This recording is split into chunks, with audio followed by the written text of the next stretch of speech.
ចូលទី3ទល់1បាទរបស់ប្រកាសរីស្វ័យរៀងហើយនឹងអង្គរ Tiger បាទផ្ដើមចេញពីការដង្ហែទង់ជាតិបាទប្រជាជនកម្ពុជាបាទនឹងទង់ CPL បាទចេញមកលើទីលានបាទរួមជាមួយនឹងដំណើរបាទរបស់អាជ្ញាកណ្ដាលបាទនឹងក្រុមកីឡាករទាំងសងខាងបាទការគោរពទង់ជាតិបាទមុននឹងចាប់ផ្ដើមការប្រកួតផងដែរបាទអាជ្ញាកណ្ដាលក៏ផ្លុំកញ្ចែបាទចាប់ផ្ដើមការប្រកួតបាទដែលបាល់កែចេញពីជើងរបស់ស្វាយរៀងមកត្រង់ចំណុច D បាទខាងស្វាយរៀងមានគ្រាប់បាល់បាទតែការបញ្ជូនបាទចេះតែផុតទៅផុតមក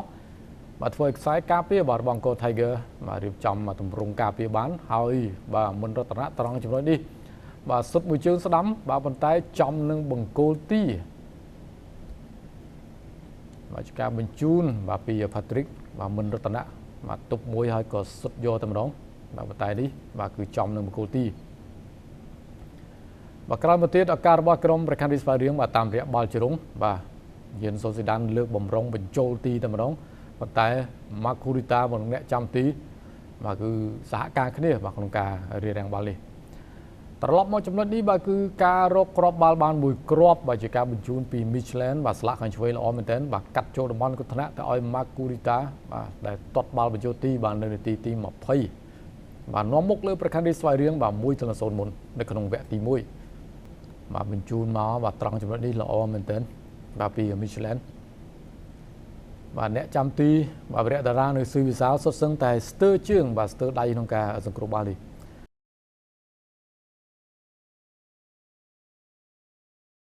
បាទចុងម៉ោងទៅហើយបាទបាល់សេតភីសរបស់ស្វាយរៀងត្រង់ចំណុចនេះការបញ្ជូនបាទពីការតែតបាទរបស់ Patrick Faris Hamoti ក៏តែតបន្ថែមបាទបញ្ចូលទីតែម្ដងបាទធ្វើឲ្យលទ្ធផលនេះបាទគឺស្មើគ្នា1-1បាទគឺត្រឹមនាទីទី42មិន offside ទេបាទដោយសារតែ Michelin គាត់ឡើងរៀងខ្ពស់បន្តិចបាទធ្វើឲ្យចំហរបស់ Faris Hamoti បាទគឺ onside ល្អប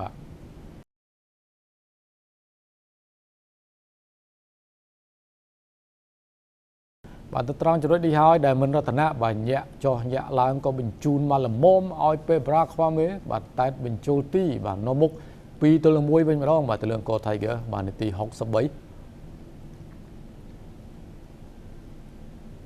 បាទមិន offside ទេបាទចំហត្រង់នេះរបស់មិនរតនៈ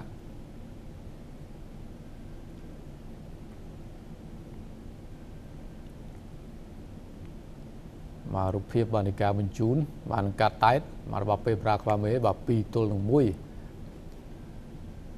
បាទបន្តមកទៀតត្រង់ចំណុចនេះបាទតាកាស៊ីអូដាវ៉ារ៉ាវិញម្ដងបាល់នេះគឺគាត់មិនទាត់ខ្លាំងទេបាទគាត់គៀសមកល្មមបាទមកចំគោលដៅបាទប៉ុន្តែអ្នកចាំទីក៏ក្បែរនោះស្រាប់បាទអាចជួយបាន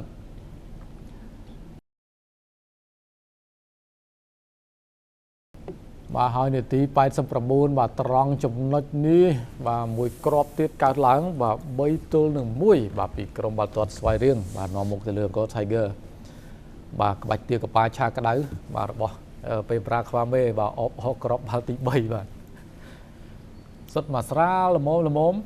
បាទមិនជាប្រើកម្លាំងខ្លាំងទេបាទរបស់ពេលប្រាខ្វាមេបាទលទ្ធផលក៏បញ្ចប់បាទជាមួយនឹងលទ្ធផលដែលស្វាយរៀងបានយកឈ្នះបាទទៅលើអង្គរ Tiger បាទ3-1